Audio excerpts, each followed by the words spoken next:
Students and welcome back to part two glory with प्रेषिता.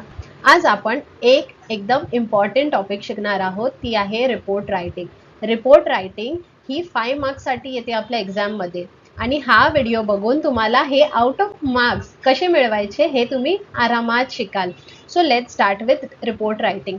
Report writing म्हणजेच काय, एखादा event किंवा काही इन्सिडेंट घडला असेल त्याबद्दल आपण लिहितो आहे, म्हणजे दुसऱ्यांना इन्फॉर्मेशन पोहोचवतो आहे. तर हे तसंच असलं पाहिजे, त्याच भाषेत लिहिलं पाहिजे आणि त्याची एक फॉर्मॅट असते. तर हे 2 प्रकार आहेत रिपोर्ट रायटिंगचे. एक आहे न्यूज रायटिंग, ओके, जे न्यूजपेपरमध्ये रिपोर्ट्स येतात ते, आणि दुसरं आहे मॅगझिनमध्ये जे रिपोर्ट्स येतात ते.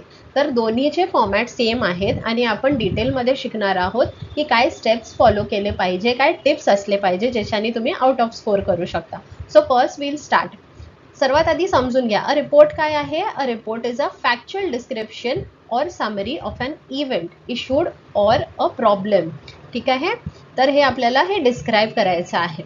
फॉर्मॅट बघूया. Format of report writing. सर्वात आधी येतं हेडिंग किंवा टायटल. ओके, ती तुम्ही अंडरलाईन करू शकता आणि ती शॉर्ट आणि क्लिअर एका लाईनमध्ये असली पाहिजे. एक्झाम्पल बघा, annual sports day celebrated in school, ह्याच्यावर तुम्हाला रिपोर्ट लिहायचं, तर तुम्ही हेडिंगमध्ये ते लिहिणार आहात. Okay. By line. By line म्हणजे जो रायटर आहे त्याचं नाव. आता ते कोणीही असू शकतं. जर तुम्हाला नाही माहीत असेल तर लिहा बाय आ न्यूज रिपोर्टर किंवा बाय आ स्टाफ रिपोर्टर, असं तुम्ही लिहू शकता. किंवा नाव काय पण लिहू शकता, बाय रिया शर्मा किंवा तुमच्या मित्राचं. नाही, स्कूलमध्ये तसं नका लिहू, कारण मग टीचर्स तुमचे मार्क्स कट करतील. अननोन नेम तुम्ही लिहू शकता. डेट अँड प्लेस येतं बाय लाईनच्या नंतर. त्यानंतर तुमचा फर्स्ट पॅरेग्राफ येतो, त्याच्यात इंट्रोडक्शन येणार की हे काय आहे, कुठे घडतं आहे, डेट आणि टायमिंग हे सगळं येणार. डेट आणि ठिकाण कुठे घडतं आहे ते येणार. ओके. त्यानंतर मेन बॉडी येणार. मेन बॉडीमध्ये फुल डिटेल इन सिक्वेन्स. आणि नंतर येणार कन्क्लुजन म्हणजे लास्ट पॅरेग्राफ. ओके, जिकडे तुम्ही हे एंड करू शकता.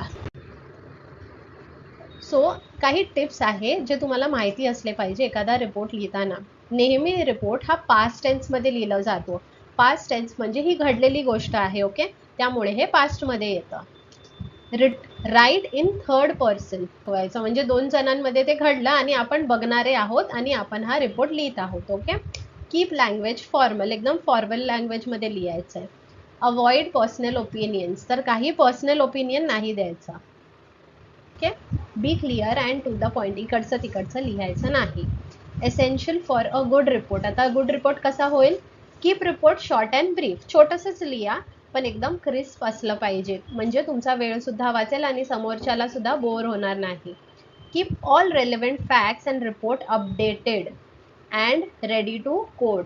तर सगळे फॅक्ट्स तुमच्या डोक्यात किंवा मग एक फिगर्स ठेवा, काही डेट्स आहेत की ह्या दिवशी घडला. आता तुम्ही एखाद्या इव्हेंटबद्दल लिहितात तर मग ते तसंच सिक्वेन्समध्ये असलं पाहिजे.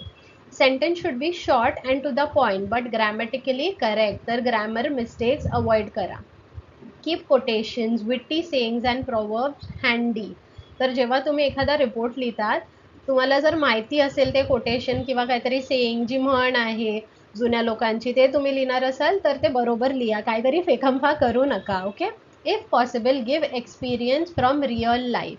I witness accounts are relevant for news report. तर न्यूज रिपोर्ट लिहिताना तुम्हाला रिअल लाईफचे आणि एक्झाम्पल्स लिहावे लागतील. ओके. आता एक एक्झाम्पल बघा. Your school conducted an adult literacy program. Write a report on the same. आता तुमचं स्कूल आहे, हे अडल्ट लिटरेसी म्हणजे जे मोठे लोक आहेत, अडल्ट्स म्हणजे अबाव 18, लिटरेसी म्हणजे त्यांना शिकवण्यासाठी. ओके, एक प्रोग्राम ऑर्गनाईज केला आहे, त्याच्यावर तुम्ही एक रिपोर्ट लिहा. आता हे शॉर्ट आणि स्वीट असलं पाहिजे. Okay. By a staff reporter. Okay, first आलं तुमचं, त्यानंतर बाय लाईन आलं, मुंबई 25 मार्च 2026, आणि वरती एक हेडिंग तुम्ही टाका, अडल्ट लिटरेसी प्रोग्राम, आणि त्याला व्यवस्थित असं अंडरलाईन करा. ओके. आता हा तुमचा फर्स्ट पॅरेग्राफ आला. About 50 students of standard 10th from general English high school along with 5 teachers went to nearby location. आता फर्स्ट पॅरेग्राफमध्ये मी हे लिहिलं आहे की कोण कोण गेलं होतं आणि काय होतं नक्की. ओके. सेकंडमध्ये बघा कसं लिहिलं. According to the syllabus they plan to teach them alphabet, English and Marathi, reading and writing. तर तिथे जाऊन नक्की काय केलं, त्यांनी कोणत्या पद्धतीत शिकवलं, हे सगळं मी इकडे लिहिलं आहे. ओके. आणि लास्टमध्ये मी काय दिलं आहे, At first, they had only 40 adult men, but later on, impressed by interesting manner of teaching, more total number of 250 students joined. म्हणजे अजून 250 लोक आले. The students find it extremely rewarding to see the number increasing on the rise. ठीक आहे, तर हे जे students आहेत हे लोक सुद्धा खुश झाले, कारण आधी 40 होते आणि मग 250 झाले. तर असं लिहून मी हा एंड केला आहे. ओके, तर अशा प्रकारे तुम्ही सुद्धा एखादा रिपोर्ट लिहू शकता. आता मला हे सांगा की तुमच्या स्कूलमध्ये हाच फॉर्मॅट आहे की काही वेगळा आहे, नक्की कमेंट करून सांगा, म्हणजे मी आणखीन एक रिपोर्ट रायटिंग जर काही ह्याच्यात चुकी असेल त्याच्यात सुधारणा मी करू शकते. ओके, नेक्स्ट आहे heavy rains disturb the life in western Maharashtra. त्याच्यावर तुम्हाला रिपोर्ट लिहायचा आहे. पाऊस, अति मुसळधार पावसामुळे जी लाईफ आहे ती डिस्टर्ब झाली. ओके, विस्कळीत झालं सगळ्या, ते लिहायचंय. तर सर्वात आधी इकडे आपण हेडिंग लिहिली. ओके, ती अंडरलाईन करा हवं तर पेन्सिलनी. त्यानंतर बाय आ रिपोर्टर कॉमा, मग जागा आणि दिवस लिहायचा. आता आला आपला फर्स्ट पॅरेग्राफ. फर्स्टमध्ये आपल्याला लिहायचं आहे हे कधी घडलं. Heavy rains for third day with strong winds have caused havoc in Mumbai. तर ह्या दिवशी हा तिसरा दिवस होता, 25 मार्चला. Mumbai and Konkan area and western parts of Maharashtra taking many lives and bringing all activity to standstill. Okay, आता इकडे बघा सेकंडमध्ये मी डिटेलमध्ये गेली आहे थोडंसं. In last 24 hours this area received a total rainfall of 100 mm. आता इथे मी लिहिलं आहे कुठे कुठे पडलं, त्यानंतर ट्रॅफिक कुठे कुठे हार्म झाली. A few districts like Ratnagiri reported disruption of telephone lines. आता कोणत्या कोणत्या ठिकाणी ॲडवर्स इफेक्ट झालं. ठीक आहे, Mumbai faced a blackout due to power cut. तर मुंबईमध्ये तर लाईट सुद्धा गेली. Several low lying areas were flooded rendering many huts and pavement dwellers. Okay, आता हे फायनल बघा मी कसं लिहिलं आहे. The municipal authorities promise to clear the drainage. The local MLA visited the scene, promised financial help to the affected people.